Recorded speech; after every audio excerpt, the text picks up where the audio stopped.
ada berapa persen itu memang yang kadang kita itu ngelokro, nggak semangat, terus menjadikan lebih gitu kan. Apalagi lihat berita ya tambah nggak semangat lagi. Tambah nggak semangat lagi kan gitu.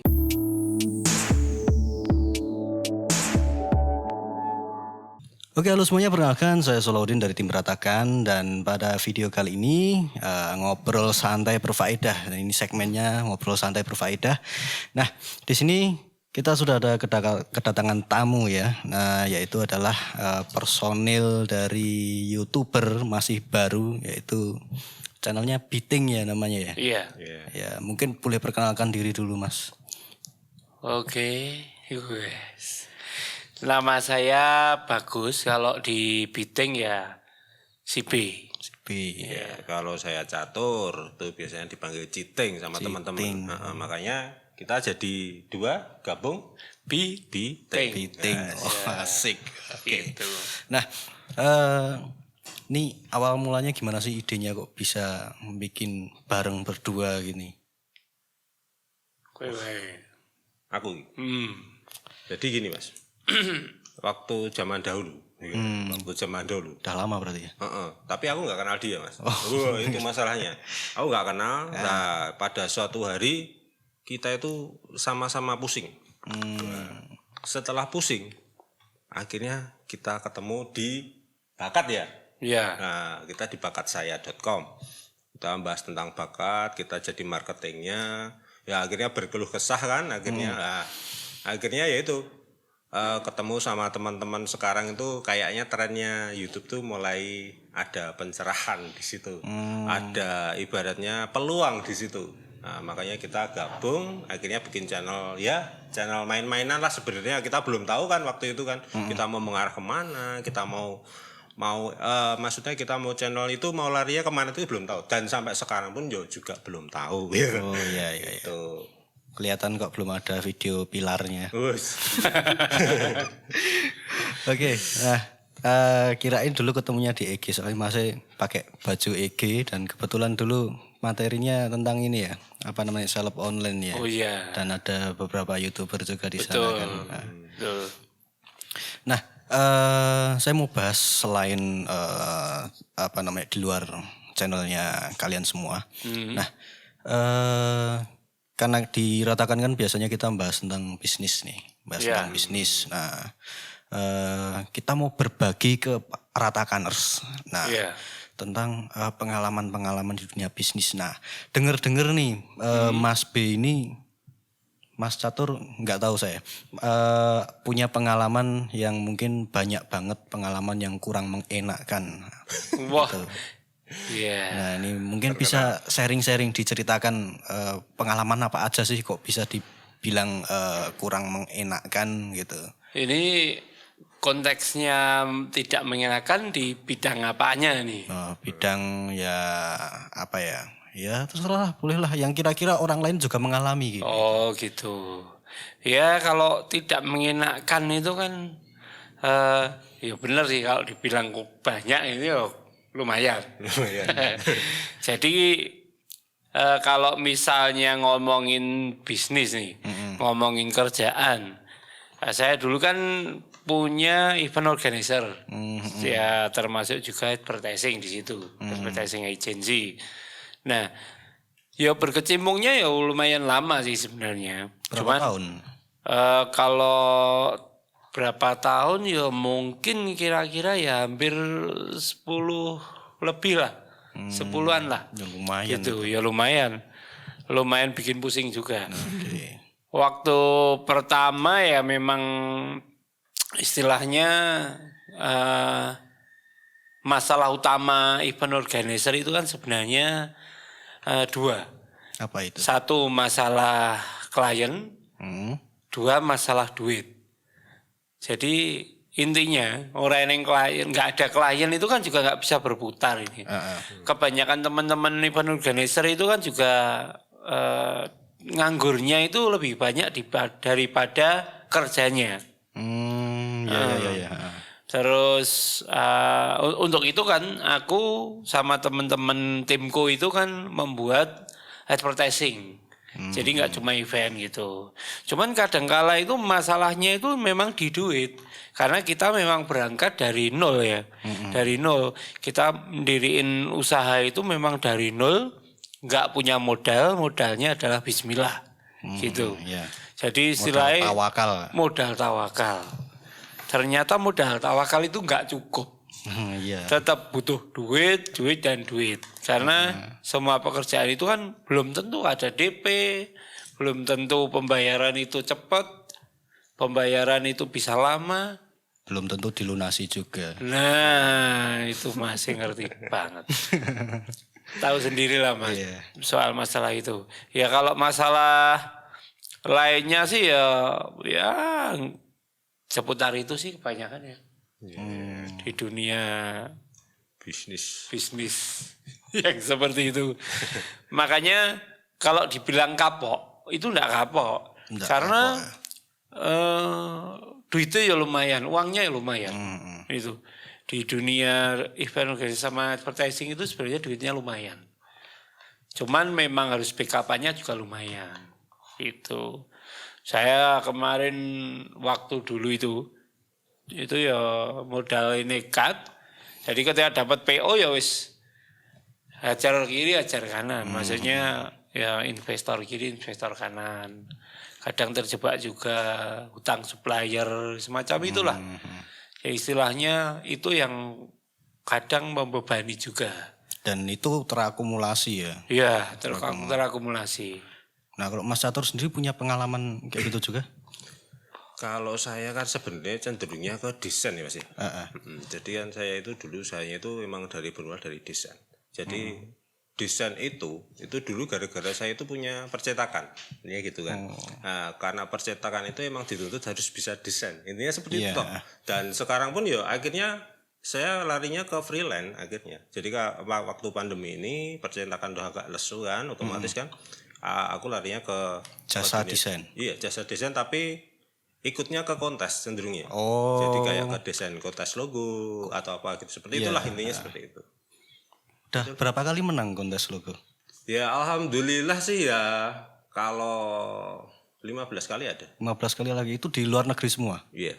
Di luar negeri ya. Oke. Kalau buka jasa desain di mana aja? Aku kalau kontes gitu ya itu biasa di desain kontes. Desain kontes. Terus sama 99 desain. Nine desain itu ya. Itu. Udah aku paling 2 itu yang paling tak panke karena hadiahnya emang juga lumayan. Iya. Aku juga lihat juga di situ kan portofolionya orang-orang terus berapa hadiahnya. Berapa kali menang coba dikaliin nih. Misal hadiahnya segini kali berapa kali menang gitu. Dan memang cukup banyak juga ternyata peminatnya dari Indonesia untuk yang kontes desain itu. Iya, benar. Gitu. Nah, misal orang mengalami kejadian misal yang tidak mengenakan dalam dunia bisnis itu kan berkali-kali, bahkan ada yang sampai stres, ada yang sampai pelariannya kemana-mana gitu. Nah, nek Mas B ini kayaknya nggak begitu amat, ini rahasianya apa ini? Maaf loh dia, saya ketawa. Karena nggak begitu amat itu maksudnya. Nggak kelihatan gitu. Nggak kelihatan ya, kalau stres itu nggak kelihatan ya. Soalnya gini kan, kalau kita lihat di luar kan banyak yang seperti itu gitu kan beritanya. Betul. Ya kalau saya sih sebenarnya nek ngomong bilang stres itu ya stres lah, manusiawi lah. Kalau ada kejadian banyak seperti itu ya tetap stres. Cuman bagaimana kita mengelola stres kan gitu. Iya betul. Kalau kita stres harus istilahnya belok ke hal-hal yang istilahnya mungkin ke minuman keras, ke apa gitu. Yo apa ya? Soalnya sebelum stres kita sudah pernah gitu loh. Jadinya memang itu menjadi hal yang kalau lari ke situ itu ngapain? Paling balik lagi gitu loh ya, paling juga kayak gitu. Terus lari ke ngapain kan gitu. Ya tetap intinya ya kita balik lagi kembali ke iman masing-masing kan gitu. Tapi memang ya recovery-nya memang tidak cepat. Tidak cepat. Saya ya lumayan itu. Setahun lebih saya. Berarti intinya kan manajemen stres itu betul, tadi. Ya. Manajemen manajemen ya stres ya, ketakutan. Betul. Kayak gitu ya. Tapi ya lumayan nguras itu loh. Nguras pikiran terus ini yang paling jelas itu berat badan berkurang. Oh iya. Lumayan. Rambut mulai rontok. Kalau rambut mulai rontok itu karena tua. Oh gitu. Jadi 6 kilo lumayan saya. Dimakan stres itu 6 kilo. Cuman alhamdulillah nggak pakai sakit dan gitu. Cuma sakit insya Allah ya sakit biasa lah ya. Flu paling ya rada lerek-lerek sithik istilah Jawanya kan gitu. Agak sakit misalnya lambungnya agak kena gitu ya seminggu 2 minggu. Cuman gitu. Nggak berlarut-larut lah. Terus ada nggak motivasi yang mungkin bisa disampaikan barangkali kok sekarang kan masanya pandemi nih. Iya. Banyak orang yang kehilangan pekerjaannya, banyak yang orang kehilangan kliennya, kehilangan pasarnya. Barangkali dulunya buka warungnya rame jadi nggak rame gitu kan. Terus dan masih banyak lagi masalah yang ada di masa pandemi seperti ini. Iya. Kalau saya pribadi itu ini memang keadaan memang pandemi seperti ini. Jadi kalau misalnya tanda kutip sambat itu ya manusiawi. Semua memang keadaannya sama. Cuman yang untuk motivasi diri ini adalah mungkin bisa introspeksi. Apakah memang benar?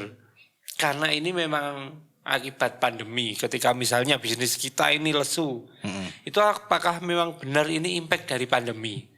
Ataukah memang dari kitanya sendiri yang mungkin kurang istilahnya melakukan langkah-langkah yang lebih, atau ada kekurangan-kekurangan di bisnis kita, atau kekurangan-kekurangan di apapun itu, misalnya promonya kurang kenceng kan gitu, atau apalah di situ. Meskipun memang efek pandemi ini sangat luar biasa, tapi yang kurang itu teman-teman saya sendiri itu banyak yang istilahnya ngomong waduh ini pandemi ini luar biasa, semua nyalain pandemi gitu loh. Tapi memang ya benar, berapa persennya itu memang lebih dari 50% itu memang pandemi.